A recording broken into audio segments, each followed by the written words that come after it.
सामने ही किसी पड़ोस के दुकानदार से किसी बात को लेकर झगड़ा हो जाता है। अपनी रिपोर्ट लिखवाने के लिए एक थाने के अंदर पहुँचती है।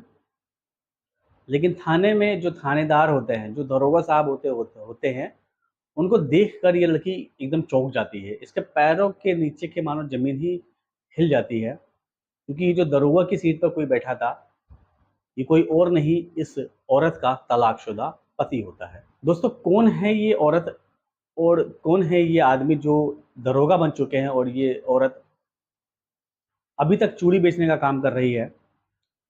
हम जानेंगे इसी कहानी के अंदर। आपसे गुजारिश है कि इस कहानी के अंदर बने रहें। बड़ी ही दिलचस्प कहानी, बड़ी ही मार्मिक कहानी है। दोस्तों, ये कहानी बताई जाती है फिरोज़ाबाद की, जहाँ का रहने वाला देवेंद्र। देवेंद्र जो एक पढ़ा लिखा, बड़ा ही होशियार और समझदार लड़का है। काफ़ी अमीर है, इसके पास में पैसों की कोई कमी नहीं है। गाड़ी है, बंगला है, घर है, ट्रैक्टर्स वगैरह हैं, खेत खलिहान है, सब चीज़ है, सब सुख सुविधाएं इसके पास में मौजूद है। देवेंद्र की चाहत थी कि अगर वो शादी करे तो एक गरीब घर की लड़की से शादी करे, क्योंकि उसने अपने जीवन में अक्सर देखा था कि जो अमीर घर की लड़कियां होती हैं वो अक्सर यहाँ पर आकर, घर में आकर कलेश ही होता है, लड़ाई झगड़े ही होते हैं। उसकी चाहत थी कि एक गरीब घर की लड़की से मैं शादी करूं, क्योंकि मेरे पास में सब कुछ है, तो क्यों ना मैं किसी गरीब लड़की की ज़िंदगी को एक्सेप्ट करूं और उसकी ज़िंदगी को संवारूं, ताकि वो मेरी शरीके हयात बनकर मेरे साथ में ज़िंदगी गुजार सके। यही उसकी सोच होती है। देवेंद्र के माता-पिता उसके लिए काफ़ी बड़े-बड़े घर से रिश्ता देखते हैं, लेकिन जो भी रिश्ता आता, इन सब रिश्तों को ये मना कर देता था। दोस्तों, क्योंकि उनको लग गया था कि ये जो देवेंद्र मेरा बेटा है, ये किसी गरीब घर की लड़की से ही शादी करेगा। तो एक गरीब घर की लड़की देखी जाती है और उस गरीब घर की लड़की को देखकर देवेंद्र के साथ में उसकी शादी करा दी जाती है। दोस्तों, जब एक गरीब घर की लड़की जिसने कुछ नहीं देखा हो, वो अचानक एक ऐसे घर में जाती है जहाँ पे सब सुख सुविधाएं होती है। कुछ दिन तो मामला बिल्कुल ठीक होता है, कुछ महीने मामला बिल्कुल ठीक होता है, लेकिन उसके बाद इस रिया के व्यवहार के अंदर, बिहेवियर के अंदर में बदलाव आने लगता है। ये लड़की, जिसका नाम रिया होता है, ये गरीब घर से आई थी, एक अमीर घर के अंदर सब सुख सुविधाएं देखी, और सब सुख सुविधाओं देखने के बाद इस रिया के अब तेवर बदलने स्टार्ट हो जाते हैं। धीरे धीरे ये अपने सास ससुर से भी सही से बात नहीं करती है, यहाँ तक कि देवेंद्र से भी सही से बात नहीं करती है। देवेंद्र को बड़ा अटपटा सा लगता है कि जिस लड़की से मैंने शादी करा है, कुछ महीने तो मामला ठीक रहा, लेकिन उसके बाद अचानक इसके व्यवहार में बदलाव आने लग गया। ये अचानक इसके खर्चे बढ़ गए, इसकी शॉपिंग्स बढ़ने लगी। यहाँ तक कोई देवेंद्र को दिक्कत नहीं था, लेकिन देवेंद्र को दिक्कत तब होने लगा जब इसके साथ में ये आए दिन झगड़ा करने लगी। अब आए दिन उस घर के अंदर कलेश का माहौल बनने लगा। फिर अचानक एक ऐसा होता है कि देवेंद्र के साथ बुरा वक्त शुरू होने लगता है। इस देवेंद्र के पास में जितनी गाड़ियां वगैरह थी, उस गाड़ियों का एक्सीडेंट होना शुरू हो जाता है। जो उसका काम धाम है, वो काम धाम ठप होना शुरू हो जाता है। यहाँ तक कि इस देवेंद्र को अपनी ज़मीनें वगैरह भी बेचनी पड़ती है।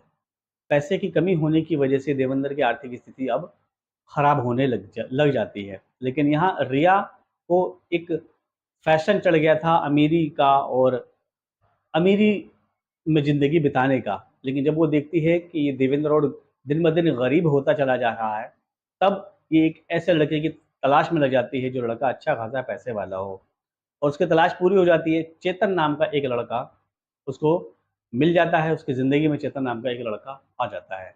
उसे आए दिन फ़ोन के ऊपर बात किया करती थी। चेतन, जिसके पास में होता कुछ नहीं है सिवाय लंबी-लंबी बातों के।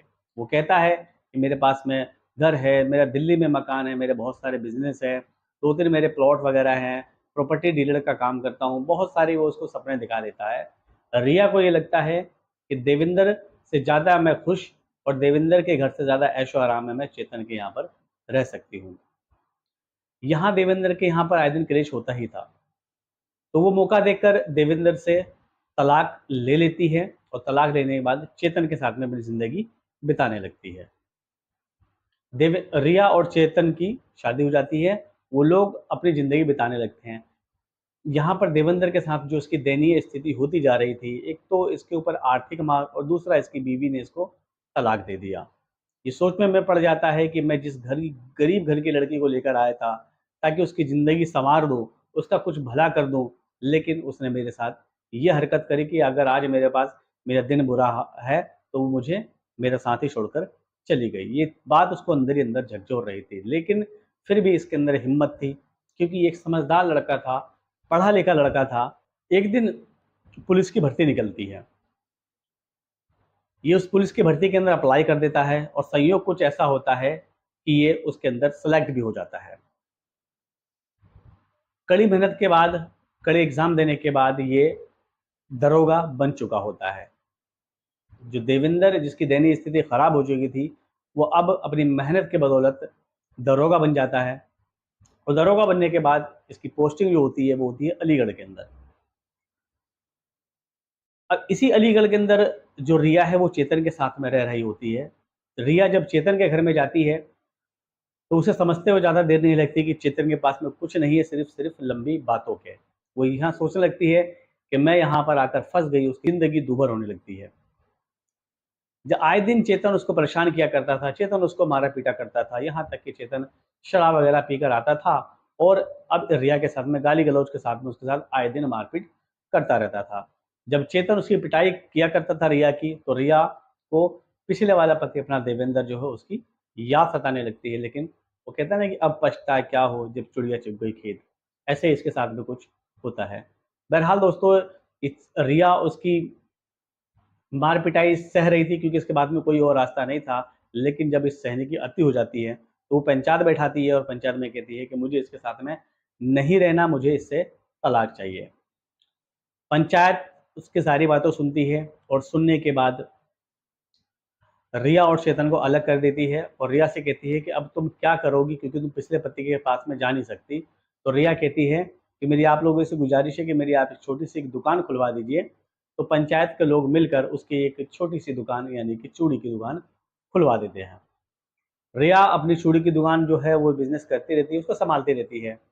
किसी दिन सामने वाले दुकानदार से किसी बात को लेकर उसमें झगड़ा हो जाता है और झगड़ा होने के बाद ये बात इतनी हो जाती है कि पुलिस थाने तक बात पहुँच जाती है।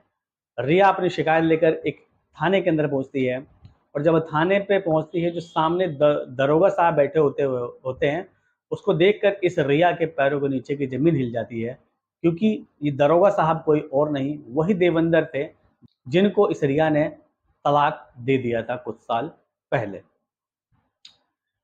देवेंद्र रिया को देखते हैं, लेकिन जानते हुए भी ये इसको पहचानने से इनकार कर देते हैं। रिया से पूछते हैं, मैडम बताओ क्या काम है?